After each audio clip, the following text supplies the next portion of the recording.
She was a thing tied to a post. Not a girl, not even a person, just a knot of frayed cloth and tangled hair under the relentless stare of the sun. The dust of the town square, a fine, pale powder, caked the sweat on her skin and clung to her like a second, grittier hide. Flies, bold and black, traced the lines of her face, and she did not have the will or the free hand to brush them away. She had learned to retreat, to pull herself so far inward that the world outside became a muffled, distant noise, a bad dream someone else was having. Her world had been reduced to the rough bite of the rope at her wrists and the splintered reality of the hitching post against her back. The wood was warm from the sun, smelling of old horses and dry rot. Around her, the town of absolution went about its business. Boots scuffed on the boardwalks. Voices murmured, sharp as broken glass or low as summer thunder. Some stared. A few pointed. A child, round-faced and curious, was pulled away by its mother, a harsh whisper of "don't look" trailing behind them. They were a collective body of judgment, a many-headed beast that fed on the misfortune of others. She was today's meal. Her father had made the deal. He had traded her future for a handful of silver and a barrel of whiskey, a debt he could not pay made good with the only thing he had left that someone else wanted. The man who now owned that debt, Mr. Corbin, stood near the saloon, his thumbs hooked in his vest, a smirk playing on his lips. He was a man made of meat and greed, and he looked at her the way a butcher looks at a side of beef. She was property, forfeit. The public display was part of the price, a lesson to others who might think of crossing him. Time bled away, measured in the slow, westward crawl of the shadows. The initial curiosity of the crowd had curdled into indifference. They had seen the spectacle, passed their judgment, and now returned to their own small, hard lives. She was becoming part of the scenery, another piece of grim furniture in a town built on grit and disappointment. Then, a shadow fell over her that was different from the others. It was long and still and did not move on. She did not look up. Looking up was a mistake, it invited engagement, and engagement meant pain. But she could feel a presence, a quiet weight in the air beside her.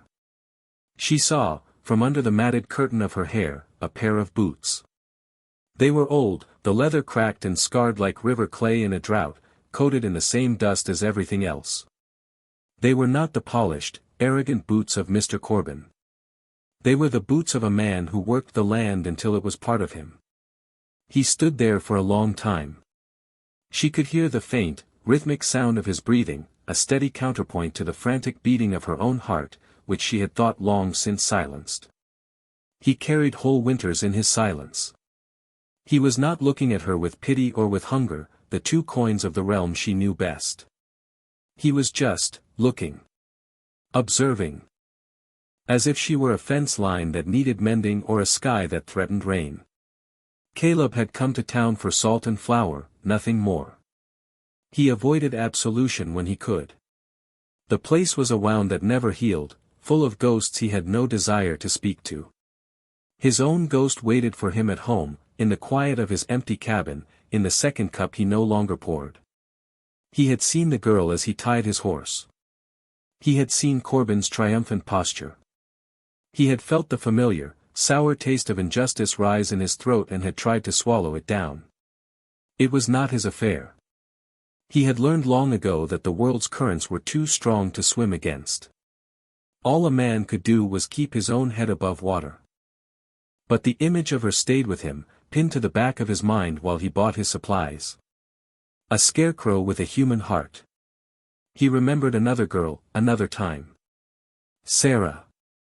Her hands always busy, her voice a low hum against the constant whisper of the wind across the plains. He remembered how fiercely he had protected her, how he had built their small world as a fortress against the harshness outside. And he had failed. The fever had not cared about his fences or his strength. He found himself walking back to the square, the heavy sack of flour slung over his shoulder. He stopped by the hitching post. He saw the raw, red lines the rope had carved into her wrists. He saw the way her shoulders slumped, not in defeat, but in a kind of terrifying acceptance. He saw that she had gone somewhere far away inside herself, a place he knew well. And something in him, a piece he thought had died with Sarah, shifted. It was not a grand feeling. It was small and hard and heavy, like a stone in his gut. Corbin saw him approach and his smirk widened. "Come for a look, Caleb. A fine piece of stock, eh? Hard worker, I'm told. Quiet, too." Caleb did not look at Corbin. His gaze remained on the splintered post, on the frayed rope. He set the flour sack down in the dust. The sound was a soft thud in the waiting silence. "I'll take her," he said. His voice was rough, like stones grinding together, a voice unused to commerce or conversation. Corbin laughed, a short, ugly bark. "You? What would a broken-down widower like you want with her? Can't pay for your own salt half the time," he gestured with a fat hand. "She's mine.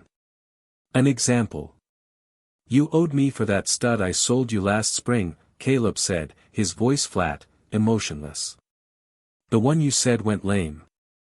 A flicker of unease crossed Corbin's face. "That was a bad deal. The horse was worthless." "Maybe," Caleb allowed. He finally lifted his eyes and met Corbin's. Caleb's eyes were the color of a winter sky, pale and cold and full of distance. "But a debt is a debt. You said so yourself. Consider this one paid." The unspoken thing hung in the air between them. Corbin had lied about the horse. Everyone knew it. Caleb had let it go because he had no fight left in him. Until now. The crowd, what little of it remained, grew quiet, sensing a different kind of transaction. This was not about silver. It was about honor, a currency long devalued in absolution. Corbin's face darkened. He was being challenged on his own stage, his authority questioned by the town recluse. He looked from Caleb's unyielding face to the girl, who hadn't moved a muscle. He weighed the value of his public pride against the trouble of dealing with a man who had nothing left to lose. He spat into the dust near Caleb's boots. "Fine," he snarled. "Take the scrap. She'll probably run off before morning anyway. Or die on you. No skin off my nose." He turned on his heel and stalked back toward the saloon, his victory soured. Caleb watched him go. He felt no triumph, only a deep, weary ache. He turned back to the girl.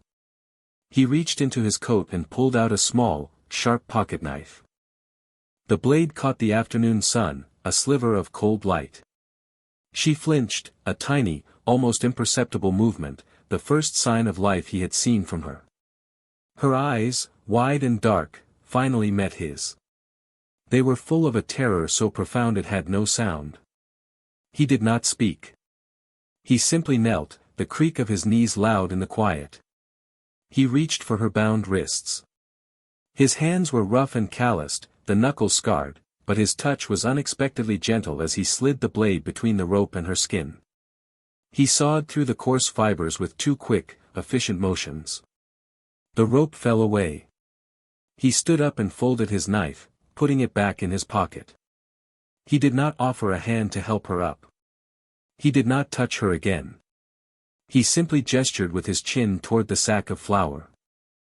"Pick that up," he said. It was not a request. It was a statement of fact, the first link in a new chain of purpose. She stared at the severed ropes on the ground, then at her own hands, red and raw and trembling. They felt impossibly light.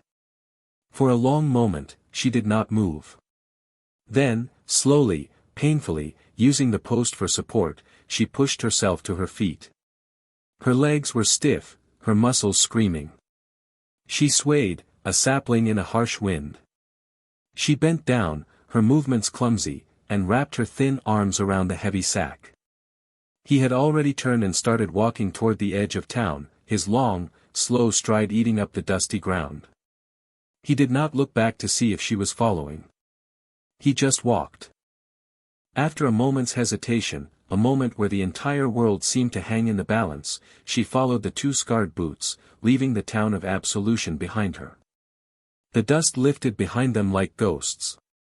The journey to his homestead was a pilgrimage of silence. The land stretched out around them, vast and indifferent, a canvas of brown and ochre under a faded blue sky. The wind was a constant companion, whispering through the sparse, tough grasses, carrying the scent of dust and distance. Caleb walked ahead, a steady, unhurried pace, never once looking back. She followed, the flour sack a heavy, grounding weight in her arms. It was real. This was real. The sun began its slow descent, painting the clouds in shades of bruised purple and blood orange. Her arms ached, and every step was a small mountain to be climbed. He stopped once, beside a gnarled, skeletal-looking tree. He unhooked a canteen from his belt and held it out to her. He didn't speak, didn't look at her face. He just held it there, an offering. She hesitated, her eyes fixed on the dented metal. Kindness was a language she no longer understood, a currency she did not trust. But the thirst in her throat was a living thing. She carefully set the sack down, took the canteen, and drank. The water was warm and tasted of metal, but it was the most beautiful thing she had ever known. She drank until her throat stopped burning, then wiped her mouth with the back of her hand and passed it back. He took it, drank himself, and they moved on. It was the first kindness. They arrived as dusk was thickening the shadows, turning the world to shades of gray. His home was not a house. It was a scar on the landscape, a small, weathered cabin that seemed to be holding on against the wind by sheer force of will. A sagging porch, a stone chimney, and two windows like vacant eyes stared out at the emptiness. Beside the cabin, a lone wooden cross stood sentinel over a mound of earth, a stark reminder of a life that was no longer there. The place did not feel like a home, it felt like a memory. He pushed the door open. It complained with a low groan. The air inside was cool and smelled of wood smoke, old sorrow, and disuse. A simple room, a stone hearth, a rough-hewn table with two chairs, a cot in one corner, and shelves holding a few plates and tins. It was a space stripped down to its barest essentials. Survival, not comfort. He lit a lamp, and the small flame threw long, dancing shadows against the walls. He took the flour sack from her, his fingers brushing hers for a fleeting second. She pulled her hand back as if burned. He set the sack on the table and gestured toward a small door she hadn't noticed. "That's yours," he said. She opened it. It was a small storeroom, barely large enough for a person to lie down in. It was packed with old tools, burlap sacks, and the faint, sweet smell of dried herbs.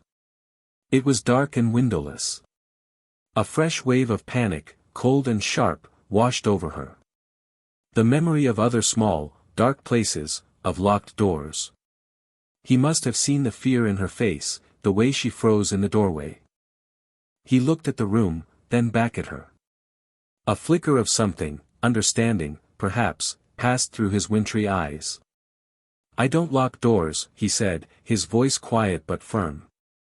He turned away and went to a wooden chest at the foot of his cot.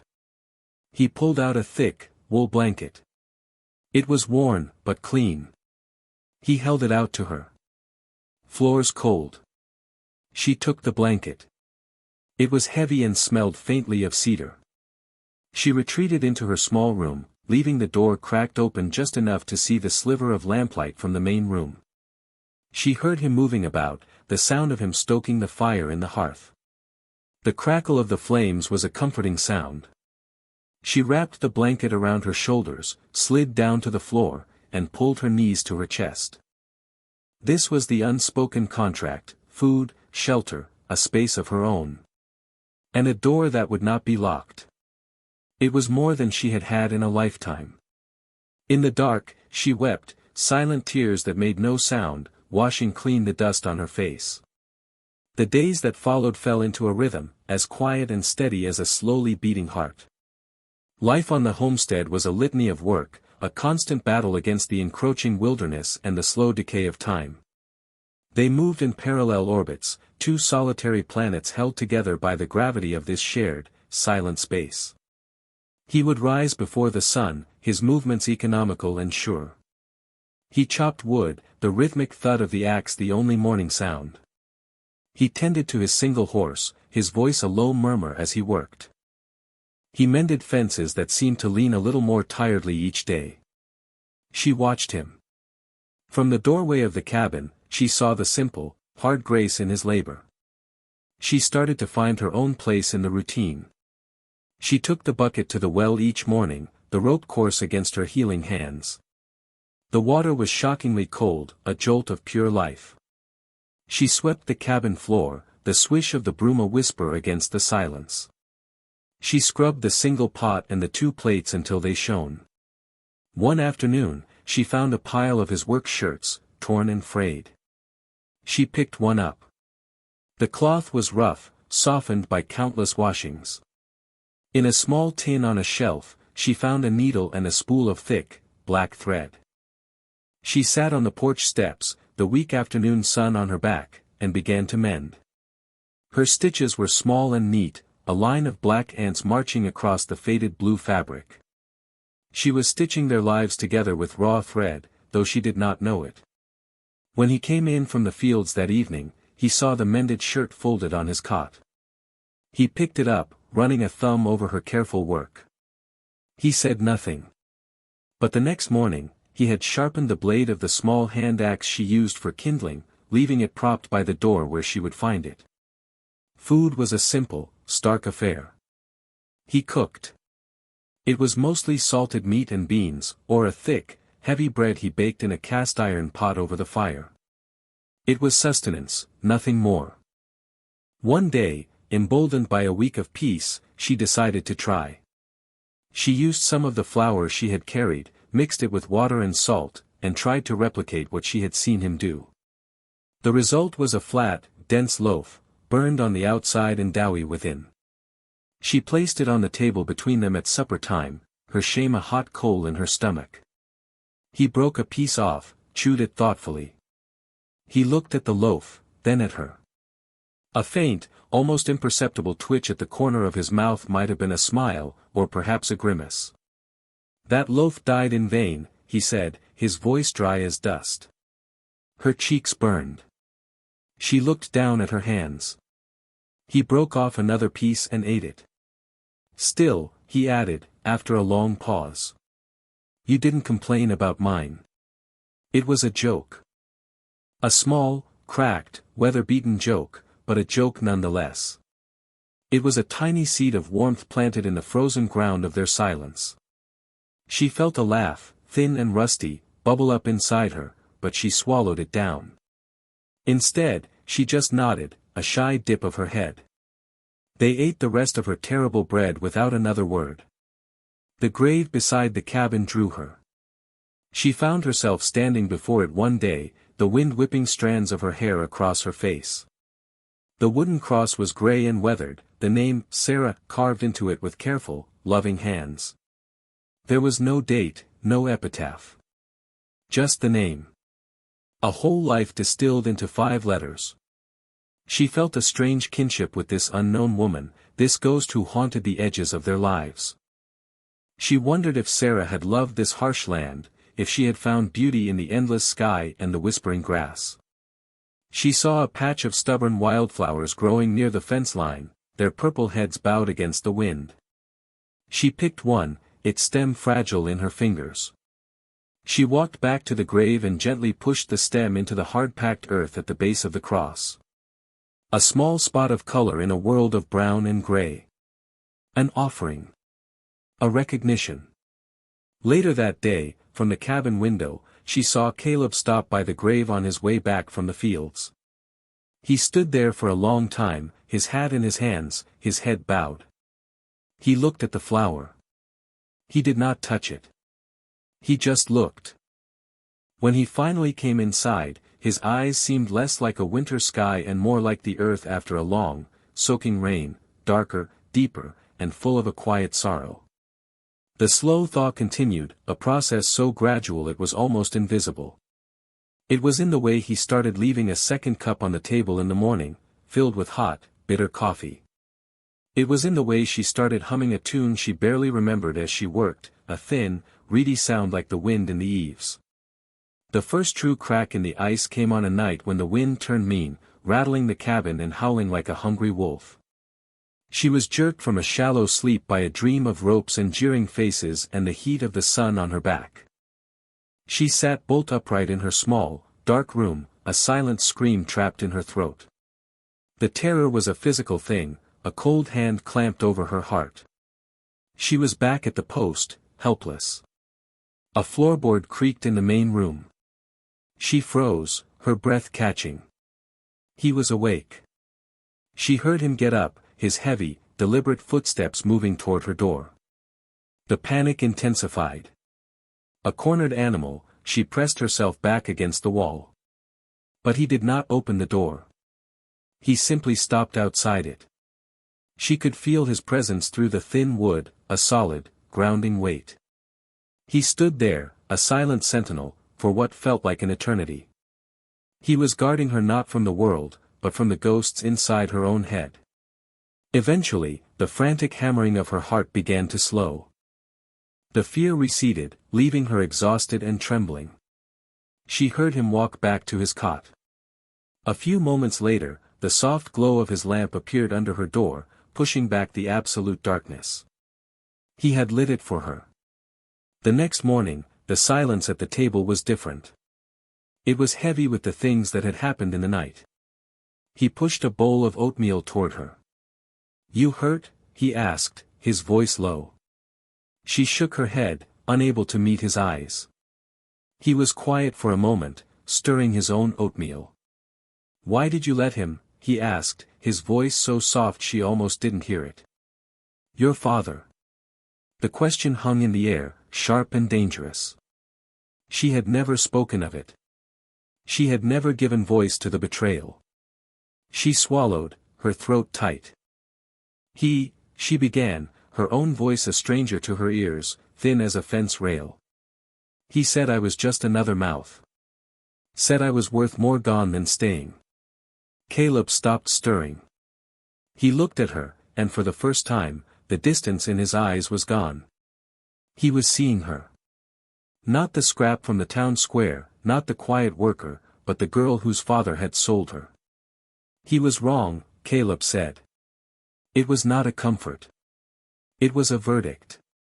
A simple, undeniable truth. She finally looked at him, and he held her gaze. In that shared look, a foundation was laid. A fragile thing, built of shared silence, mended shirts, bad bread, and a single wildflower. It was the beginning of trust. Weeks turned into a season. The harsh sun of summer softened into the golden light of autumn. The land, once a uniform brown, was now flecked with yellow and russet. A routine that was once a necessity had become a comfort, a shared language. They had stitched together a life, fragile but whole. Then, the past came riding back. It appeared first as a smudge of dust on the far horizon, a tiny disturbance in the vast, empty canvas of the plains. Caleb saw it from the fence line he was repairing. He straightened up, his hand shading his eyes. He had a farmer's eye for the land, and he knew the shape of things that did not belong. This was one of them. The dust cloud was too deliberate for a whirlwind, too small for a cattle drive. It was riders. And they were heading straight for his homestead.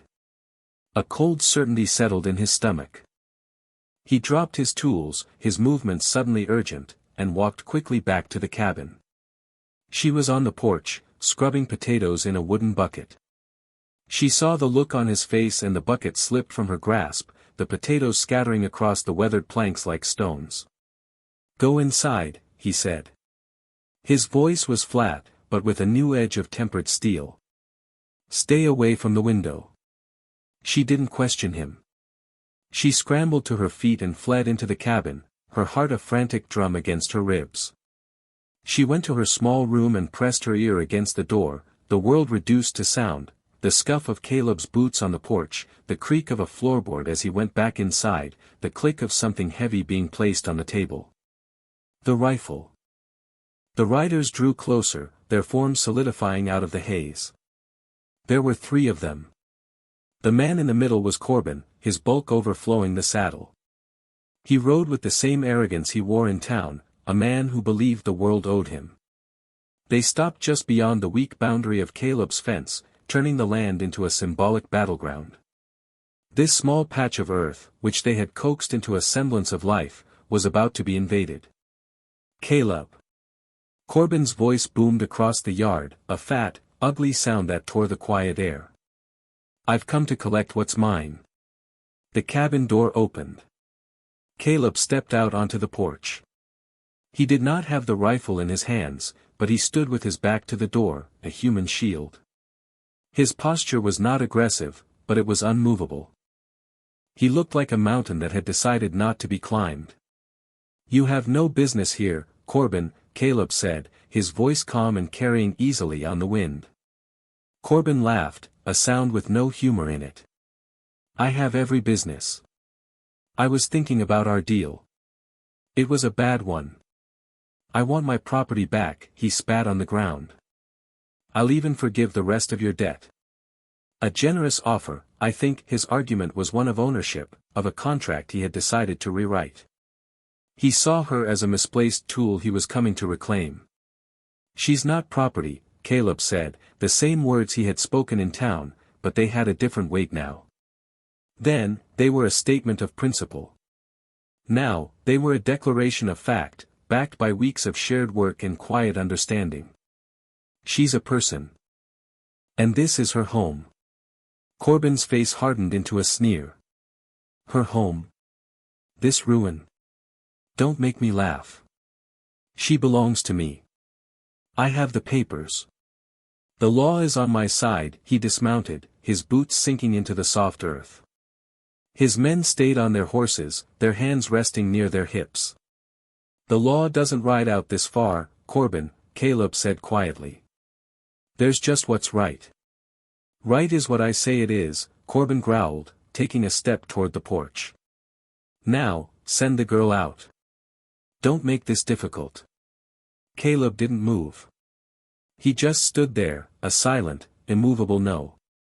You're not welcome on this land. Turn around and ride away. Inside, she was trembling.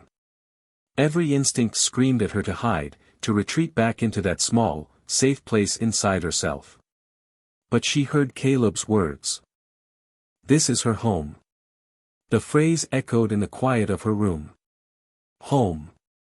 It was a word she had never dared to use. She thought of the mended shirts, the shared meals, the flower on the grave, the lamp left burning for her in the dark. Something shifted in her. It was the slow, tectonic movement of fear giving way to something else. Something fierce and protective. This was her home. And this man, Corbin, was trying to tear it down. Corbin took another step, his hand reaching for the porch rail. I'm not asking again, Caleb. The cabin door creaked open behind Caleb. She stepped out into the sunlight. She was not the girl from the town square. Her hair was clean and braided down her back. She wore a simple, patched dress, but it was her own.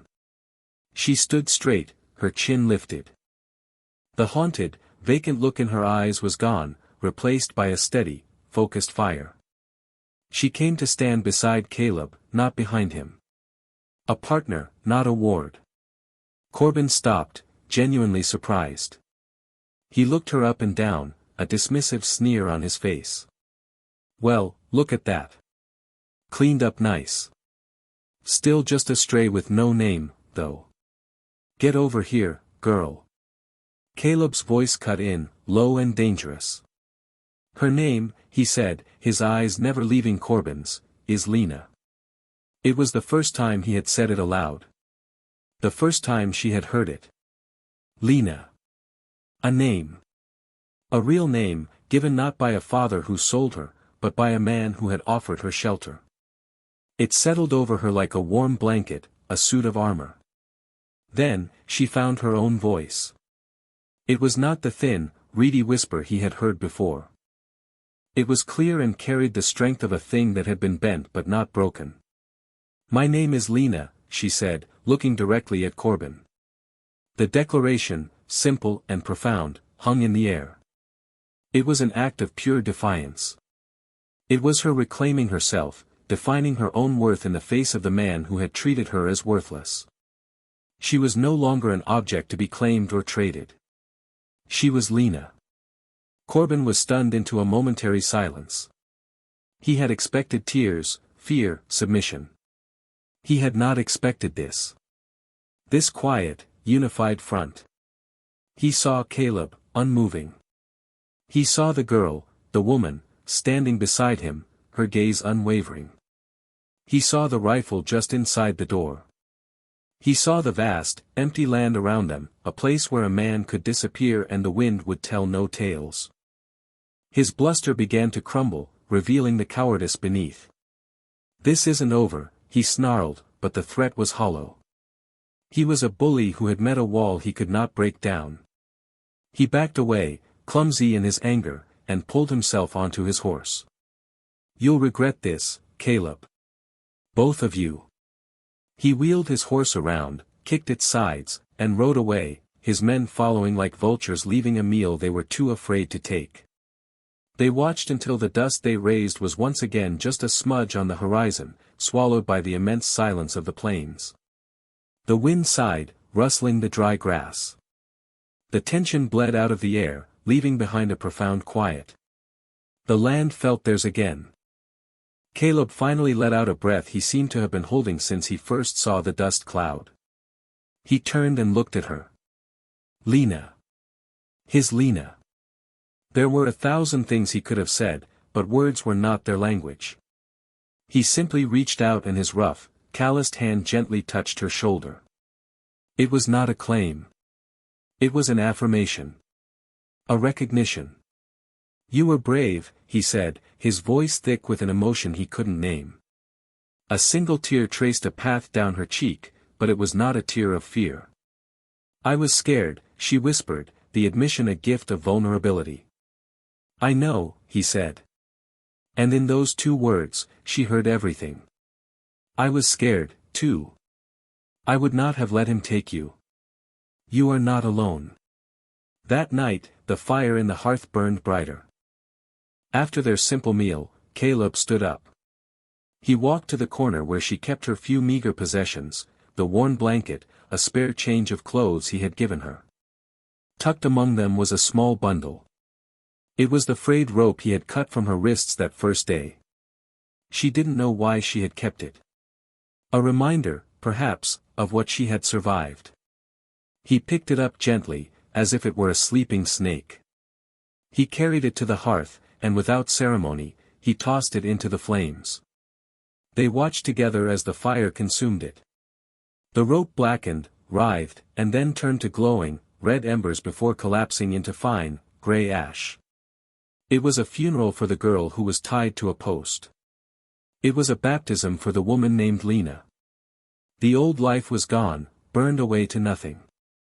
In its place, something new and fragile and resilient was waiting to grow. He turned from the fire. Lena, he said, the name still new and beautiful on his tongue. This is your home. If you want it. She looked around the small, simple cabin. It was no longer a scar on the landscape. It was a sanctuary. It was the place she had been named. It was the place she had found her voice. She looked at this quiet, broken man who had stitched his own life back together by helping her mend hers. She nodded, a clear, certain movement. Yes, she said. I want it. The bond between them was solidified, not by law or by vows spoken before a preacher, but by a shared stand against the darkness and a promise whispered by the firelight. Their relationship, born of necessity and quiet kindness, had been forged into something stronger. Something like family. Something like love. In the months that followed, the house, which had long held its breath in mourning, began to breathe again.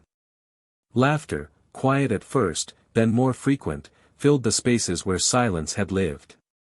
She planted a small garden, and bright green shoots pushed their way through the stubborn earth. He fixed the sagging porch and built her a proper bed frame for her room. The ghost of Sarah was still there, but she was no longer a cold presence. She was a quiet blessing, a memory that made space for a new life. The final image of their new beginning was not one of grand declarations. It was one of simple, peaceful existence. It was Caleb and Lena sitting on the porch steps in the evening, watching the sun set, painting the vast sky with impossible colors. He was whittling a piece of wood, and she was mending a tear in his sleeve. The silence between them was no longer heavy or waiting. It was open and comfortable, full of unspoken understanding. They had taken two broken lives and, with nothing more than patience and decency, had created a place of belonging in the middle of nowhere. A fire only changes everything if something new is waiting in the ash. And in the embers of their shared pasts, they had found a future. This story, it ain't just about rescue. See, nobody can truly rescue another person.